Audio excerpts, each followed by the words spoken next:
So we just left our 20-week anatomy scan and babies are looking perfect. And I'm so excited because this is the scan that everybody gets nervous about. Whenever they find problems, they normally find it at the anatomy scan, and they said both babies look perfect and they're growing perfectly. So I think we're happy parents, right? Is that a smile under the mask? I don't know. But yeah, so keep growing, babies.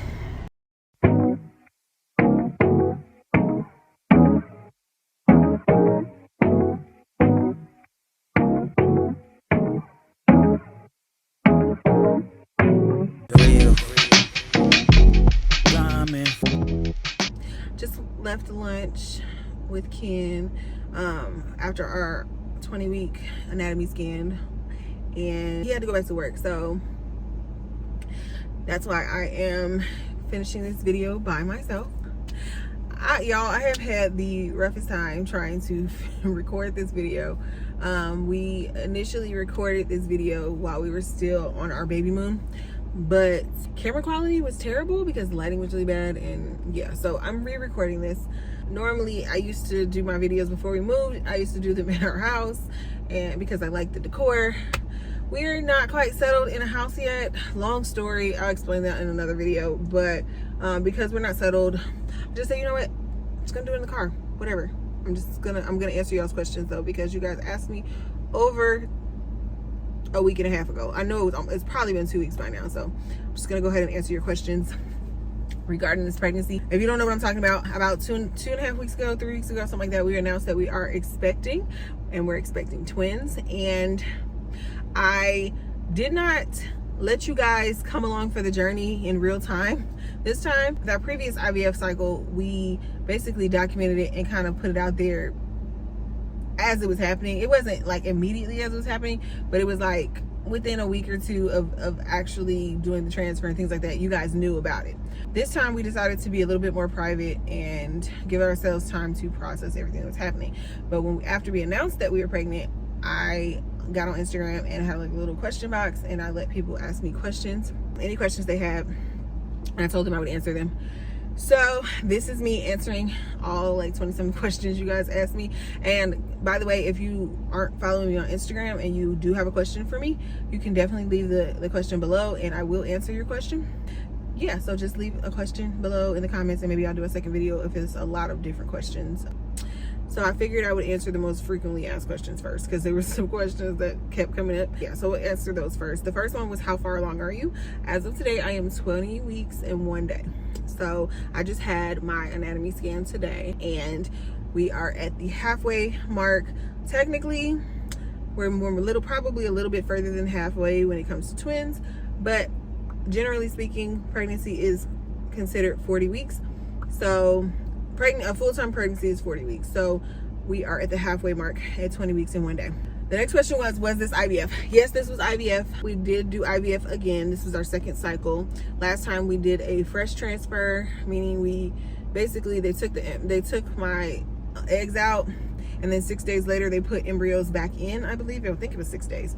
This time it was a frozen transfer because we didn't have to go back through the whole cycle. We were able to use some of our frozen embryos this time, so we didn't have to go through the egg retrieval and all those meds that lead up to that. We just used one of our frozen embryos from our last cycle. Excuse me, y'all, if I'm out of breath, because pregnancy is just being out of breath all the time.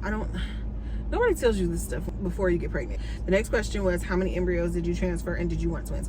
We actually did transfer 2 embryos, and we were excited and praying for twins. So yes, we did want twins, and we're super excited that that's how it worked out. Everybody knows though, like with IVF, you can put 2 embryos in and nothing can happen, or you can put 2 in and 1 sticks, and it's not a guarantee, but we were hoping that both of the embryos will stick, and they both have. The next question is, will we find out the genders or do a gender reveal? We're still on the fence about that. I want to do both. Like, I want to be surprised, but I also want to know the genders. So I'm kind of like stuck in the middle. I'm not 100% sure what we're gonna do. But yeah, stay tuned. Maybe you guys will find out. Who knows? Eventually you'll find out. And how am I feeling? I am feeling tired. Just honest. I'm tired. I am excited. I am nervous. Definitely nervous. I'm feeling like all the range of emotions. I know I've been struggling with anxiety throughout this pregnancy, just being nervous and prayerful all the time that we don't go through a repeat of what happened last time. Of course, we are much further along. Everything is looking good, and we really don't have any reason to believe that anything could go wrong, but it's just that you still have these nervous feelings that pop back up out of nowhere. So I am excited, nervous, anxious, grateful, very grateful. That would be another word I would use to describe it. I'm all over the place and tired, definitely tired. Someone asked, did you change anything about your diet, exercise, medications, or sex? Yes, I did. So medications did change some. They actually put me on a few different things this time. I'm on blood thinners. That's the first thing that's like drastically different. I have to give myself shots every day throughout my entire pregnancy and 6 weeks after, which is not fun. Don't love it. But I do have a clotting issue, a blood clotting issue. So that was one of the things that we found out prior to starting this cycle. We did some testing and found out I do have a clotting issue. So that is one thing that I have to do. Now, I also did have to take a medication called Neupogen. I don't know if I had to, but it was recommended. It's something that they recommend for women who've had multiple miscarriages. It's supposed to be something that helps with your immune system. Basically, your immune system can see the baby as a foreign object in your body and kind of attack it. And that's why some women struggle with miscarriages, because their body just is attacking the fetus or the embryo or whatever. So they put me on a shot called Neupogen, which is super expensive, like ridiculously expensive. I'm talking about like $300 for one vial, and one vial only lasts 5 days. So they put me on that for 10 weeks, up to 10 weeks of pregnancy. I don't even know how we paid for it. It was nothing but Jesus, because it was just so expensive. And that was another thing that was different. Also, the clinic that I go to recommended a keto diet for, actually they recommended it for the entire pregnancy, but that ain't happened. There was just like no way I was gonna be able to keep up a keto diet for an entire twin pregnancy. Like not gonna happen.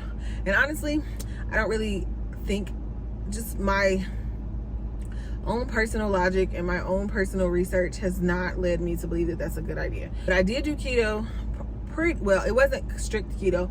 I did low carb all the way up until, I want to say, the transfer, and then a little bit after. But yeah, that did not keep up after that, because it's just, no. My OB that I'm going to now was like, absolutely not, we're not doing that. So after I left my clinic, my new doctor was like, we're not doing keto. That's not a thing, not for pregnant women. The last thing that I did is I did do acupuncture before and after my transfer.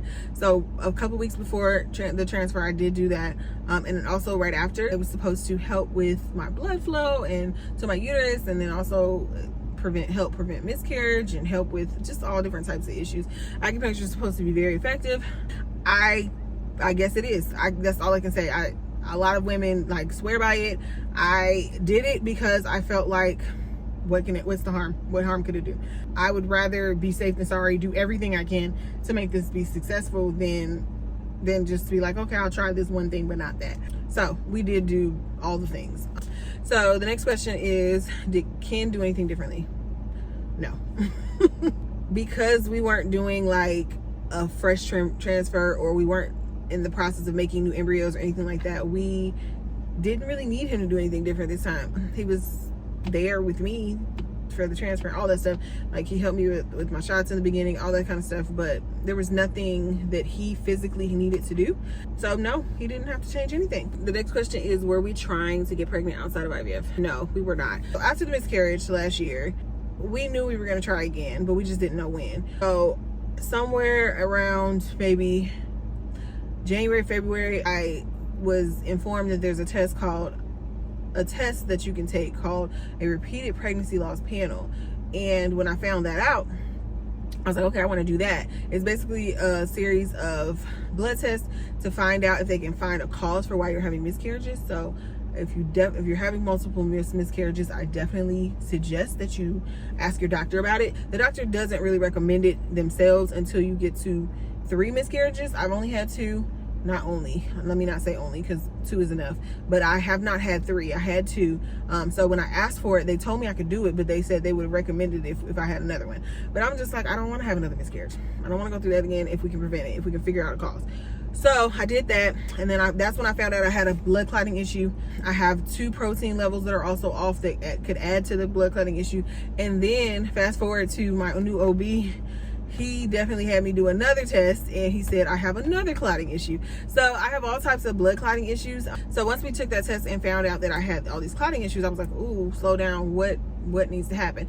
So after that, I had to go to a hematologist who was awful, by the way. I did a whole video about that. I had a terrible experience. But from them, the hematologist recommended that I get on blood thinners when I get pregnant. So it was just all these things that kind of made me want to like chill and figure out what's going on with my body first. And that's why we weren't trying to get pregnant outside of IVF. It was more like, okay, let's figure this out so that we don't end up having another miscarriage. I'm gonna have to probably be on blood thinners any pregnancy that I ever have. So I didn't want to I didn't want to get pregnant like naturally and didn't know what my body needed to be able to sustain a pregnancy. So if I were to ever get pregnant naturally, like I would be immediately going to the doctor and asking for a prescription for blood thinners, because I don't want to end up having another miscarriage. Why are you so beautiful? Thank you. Thanks for saying that. Don't really feel all that beautiful these days. But I'm just reminding myself, doing it for them, because yeah, I definitely don't even want to talk about it. Did I PGT test the embryo? They're basically asking me, did I do like genetic testing on my embryos to make sure that they were the best quality embryos? The answer to that is no, we did not. That was something we talked about. I was kind of like nervous about not doing, but at the same time, like it wasn't really in our budget. And I don't think you should make a decision based off budget, like just money. At the same time, we also felt like we were being led by God to do certain things, and that just wasn't one of the things that he really led us to do, because anything God leads us to do, he always provides provision for it. In that instance, I really think God was telling us to just trust him, because as awesome as it is that you can get your embryos tested, it does not guarantee anything. I know people who have tested their embryos and still didn't get a positive pregnancy test. And I also know people who got a positive pregnancy test and then ended up having miscarriages, even with the tested embryos. So it's not like that is going to change things per se. It can if you are having like multiple issues, or like every time you do a transfer, nothing ever sticks. Maybe you can figure out maybe something's going on with the embryos. But for us, it was just kind of like, all right, God, what do you want us to do? How do you want us to move forward? If you want us to get them tested, you got to give us the money for it, because we don't have it. So that's just how that went down. So no, we did not test them, and here we are. I think I answered this question too. Somebody asked me, did we do a frozen embryo transfer, or did we do a whole new retrieval? No, we did do a frozen embryo transfer. We had 4 frozen embryos from our last transfer, so we transferred 2, and we have 2 frozen ones left for the future. We go through the same clinic, or did we switch? No, we stayed with the same clinic in New York. If you've been watching my videos in the past, you know that we won a grant to be able to do IVF for free for our first cycle. Basically, we paid, I mean, there was some fees, but it was, trust me, it was minimal, very minimal compared to what IVF can cost. So we went back to the same clinic, because if you don't have a live baby within a year of your first transfer, they basically discount your next cycle.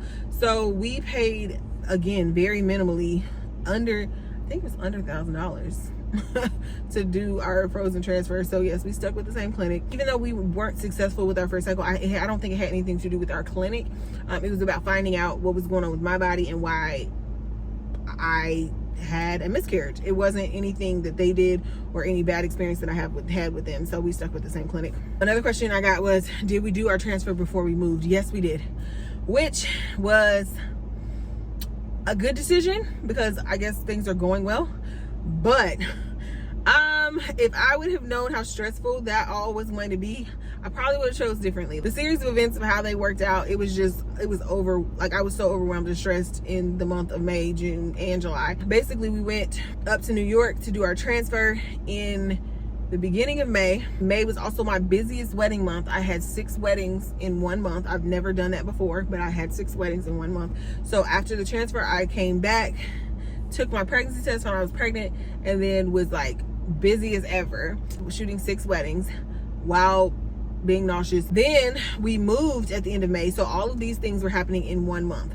So we moved in May, and we sold our house too, FYI. But yeah, that process had already started before May. But our house was sold. I think we closed in June. We moved here. We did not have a place to stay for a while. We were at a hotel for like 2 months. My husband was there for like 2 months. I was back and forth between there, Chicago, and the East Coast, going back and forth to shoot weddings.